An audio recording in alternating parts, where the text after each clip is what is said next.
Hello, everybody! And I'm Dan, and I'm joined by Kotlo. Hello there. Hello! Both of us played a bunch of Monster Hunter Wilds, you a bit more than me.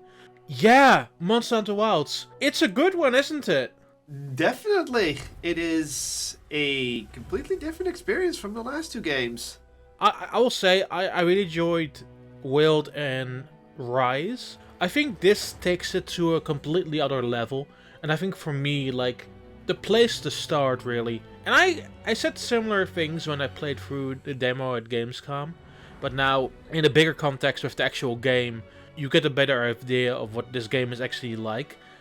The seamlessness of this game is unparalleled. Definitely.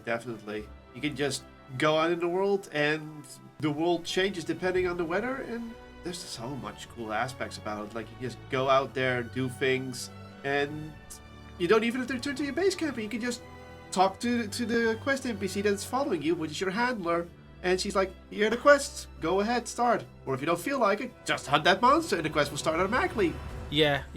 I just also like going through the hunt, trying to locate the monster, and then the array of options that you have, like the two different weapon sets that you can carry on with you, the rideable monster that you explore the environments with, and then hopping on that monster, healing, hopping back off, fighting again. That entire process feels so entirely smooth.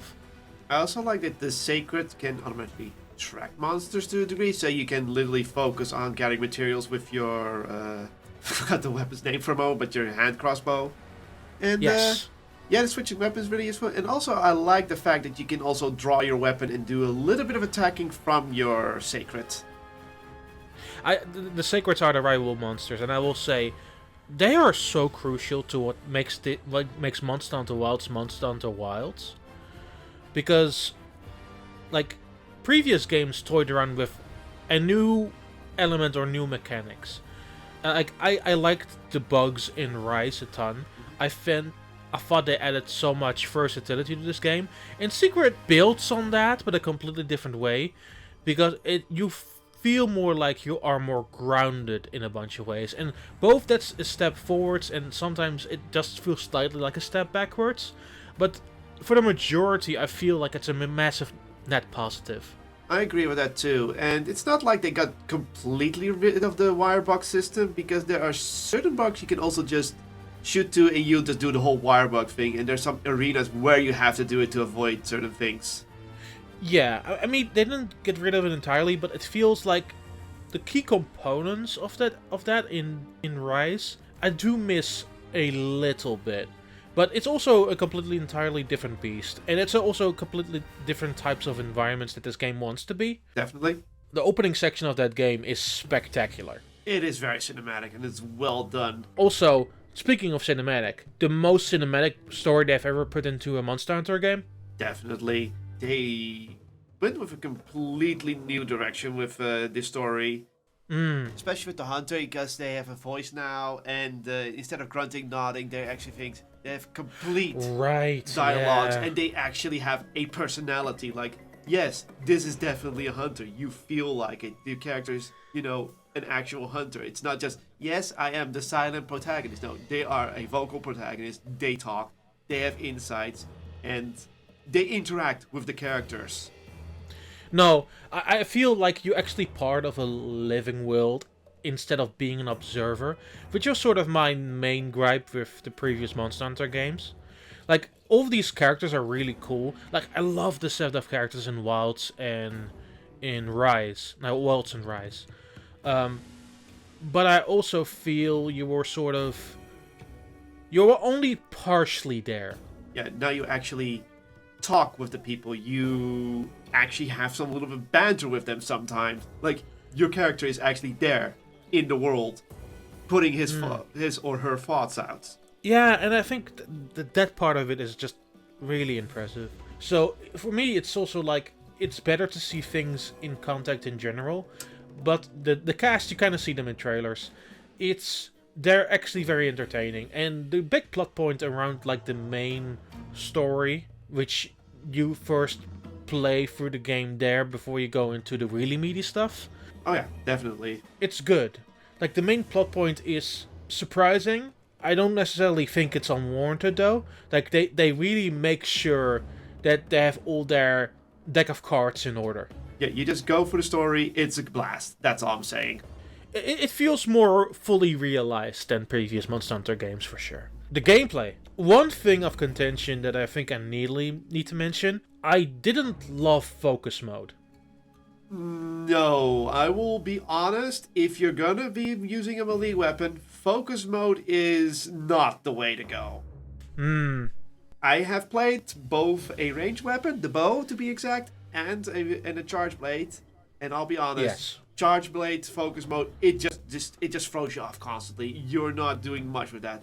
But with the bow, Yeah. it fits perfectly. You feel like you Right. actually have something out of it. Focus mode works best if you're on ranged weapons, but with melee weapons, no. So, for me, I mostly use, like, the dual blades. That's sort of my weapon of choice. Sometimes I sort of wander over to a different weapon just to have a sake or taste of it. But it's more so, like, now in Wilds, a new weapon is always my secondary choice. Solely so I can pick around and feel what every weapon is like. But yeah, dual blades are still my main choice. And I felt really locked. Like, I felt sort of stuck on one lane because focus mode sort of focuses on, like, a weak spot of a monster. Yeah. And I couldn't really...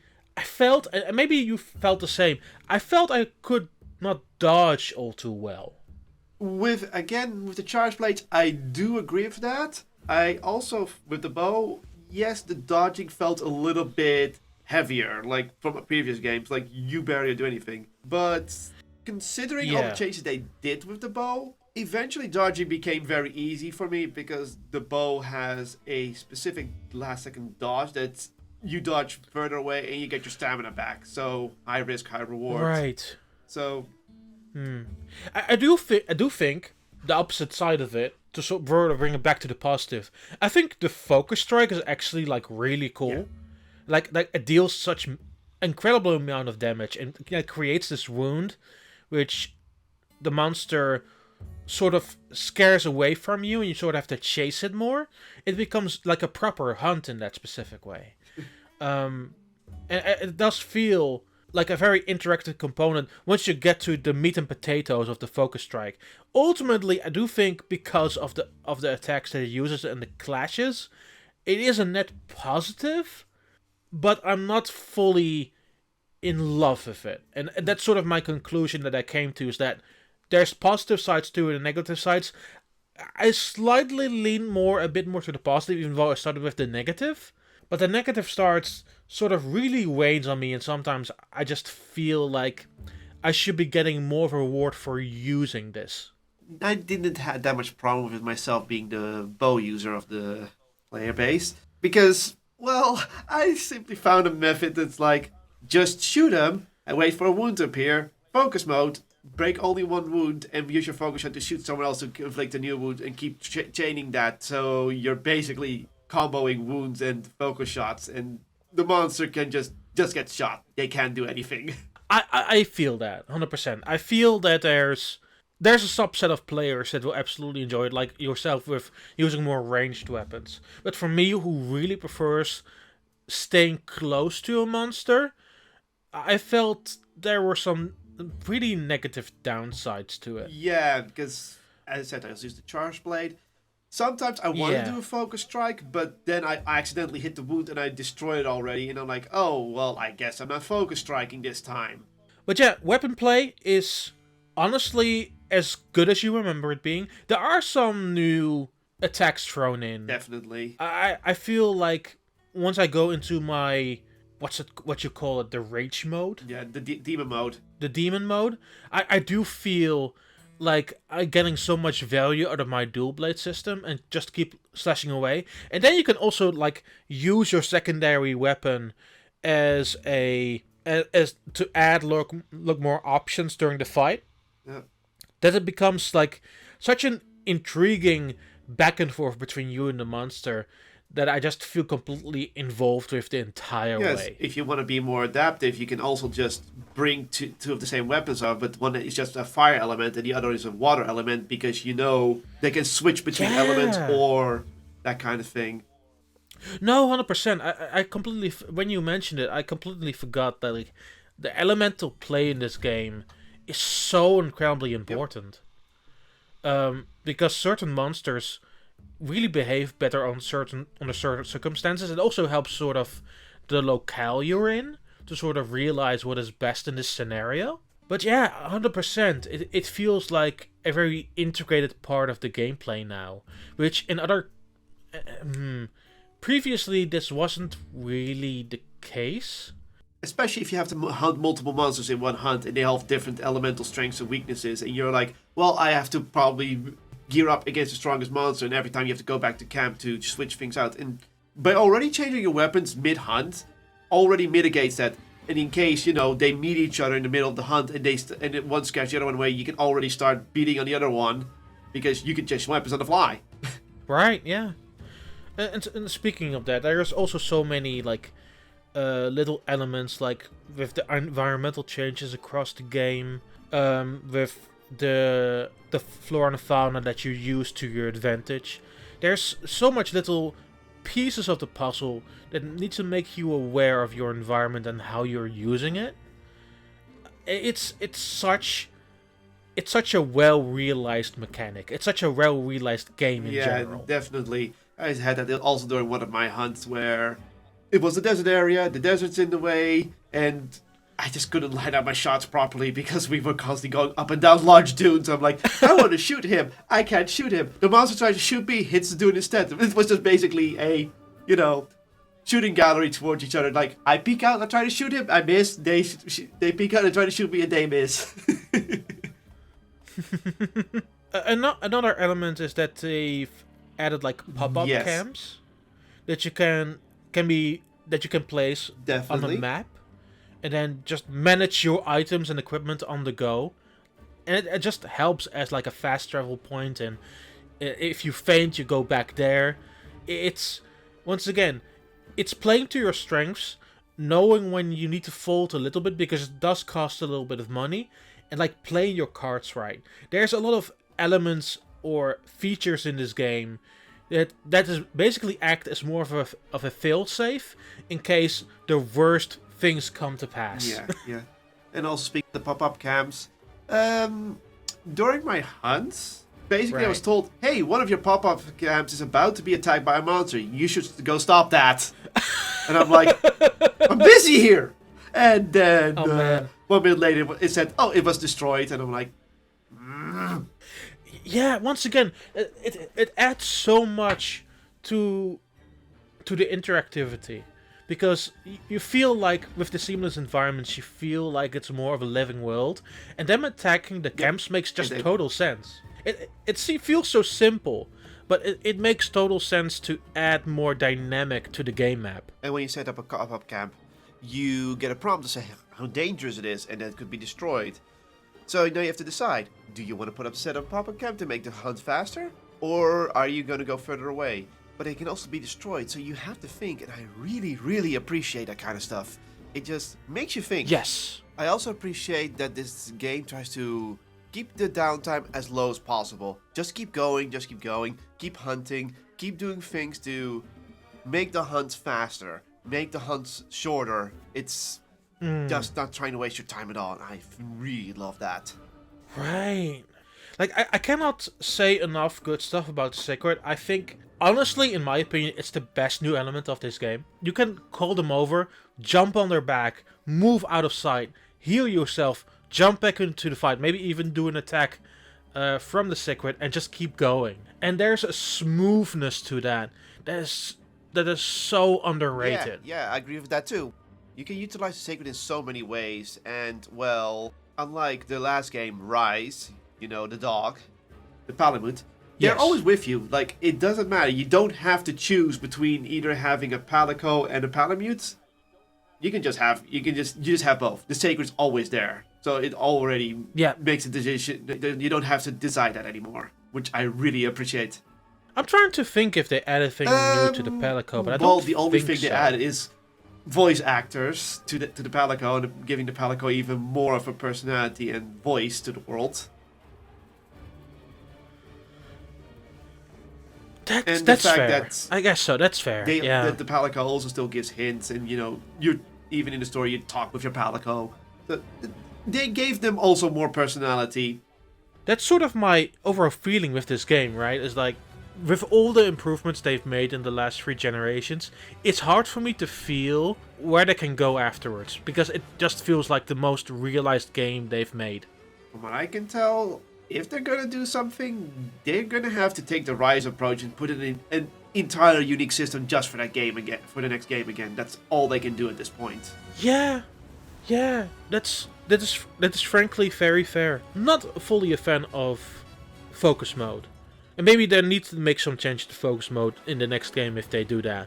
But outside of that, I think Capcom has been on such an amazing run with games as of late that it's also hard to realize where they can also just really go for me outside of doing something completely unique. I may have stepped in the series late, but it's starting to get to where do you take this series to the next level. Either you have to take systems away to be more focused on actual hunting, sneaking around and everything, but you don't want to do that because you'll alienate your fan base, or you go with more an absurd, go more towards the absurdity and speed of Rise and evolve that, but then you might alienate your fans. So it's like, I actually see difficulty in developing anything new for Monster Hunter 2 years to keep the core elements in play. If we're going to get a new one, it needs to change completely. Right. Like, it needs to put in a system that's so radically different. It's like, yes, you can still play Wilds, but this new game, it is just a different game, different type of game. It's still Monster at its core, but it has different systems. Like, at this point, sure. I think Capcom should just keep developing these games, but have it more like sibling games. Because Rise and World never competed each other for being the next game. They coexisted with each other, and I think Wilds will probably get that at one point as well. No, for sure. I mean, we're still pretty early into a generation, so there is still a possibility of another game coming along that those things radically different outside of what Wilds did with this one. But yeah, it's hard to continue with like just realizing how far this series has come. I started back on the PSP. Looking at the series now, like it's not just at the beginning it was somewhat of a guilty pleasure, and now it's just a complete title with a dense amount of content and a dense amount of options. 14 weapon options. I mean, there are not that much new in terms of actual weapon types, but the amount of care and attention they have given them, particularly with now also balancing in place and making sure that all 14 weapon types have both their checks and balances in place. They've done a tremendous job just crafting this game together. Before we sort of wrap it up, what are your feelings on the overall setting of the game? Because I feel we haven't touched on that quite enough. As we wrap this off, and we have been going for quite a while, and I think we sort of set our piece on this, right? Yeah. I don't think there's any more places we should necessarily cover. If you have to look back in your experience now, or at least so far, what numbered score would you give it? I'd say I give it an 8.5 out of 10. Okay, interesting. Why? Well, I am not as well versed with the series as you are, yes. But I believe it's a very solid game. It is gonna have a lot of fun. I have only played the single player, and I haven't touched the multiplayer at all. Yes. Which is a shame, so that's why I can't fully rate it higher yet. No, understandable. But from what I've played, it's a solid 8.5 out of 10. Definitely pushing towards 9 easily. It still needs some tweaking on some levels. Like, for example, focus mode for melee weapons needs to be better. And mounting, I had some trouble pulling off sometimes as well. As far as score-wise, it is a 9. It was almost inching to a 10, but... And I hate to be like... I hate to knock on one point entirely, but I still necessarily didn't love focus mode. As somebody who's really used to using those hand-to-hand combat weapons, like the swords. I just wasn't that big of a fan of it. I understand the upsides of it, I definitely do, because it makes you focus on the weak points of a monster that much more. But at the same time, like, I felt really restrictive in some areas. But outside of that, like, I played a little of the multiplayer, I played somewhat of the single player. I just having a blast with this. I think that the best stuff is still in front of me. I'm pretty sure of that, and I honestly still haven't finished the game. But the things I've played, the things I've enjoyed of it, makes me even more excited to just carry on with it. Definitely, and I still want to see all the monster varieties that are, because, woo, they kept throwing stuff at me, and I'm like, hey, that's interesting. Hey, I haven't seen anything like that before. Like, the variety is really good in this game. That's something we definitely didn't touch upon at all, like monster variety. Like, they managed to find a balance between, like, the mainstay and new ones as well. Well, there's a good chunk of returning ones and then a smaller selection of new ones. I think this is fully balanced now. There's a half and halfsies. To be fair, hunting a Rathalos again for the billionth time might be not entirely enticing, but at the same time, like, the new elements and animations that all of the also the existing monsters have do a lot of the lifting in that front. Alrighty, anything else before we close this off? No, I think we've covered everything we want to cover. Wonderful. Where can people find you? I am available on Twitch, I have my own YouTube channel, and I am available on the Blue Skies. Wonderful. All of that in the description, hopefully. On my end, you can find me everywhere as well at Ninten, and it's NANTNDAAN. Thank you so much for watching. See you next time. Bye-bye. Bye-bye.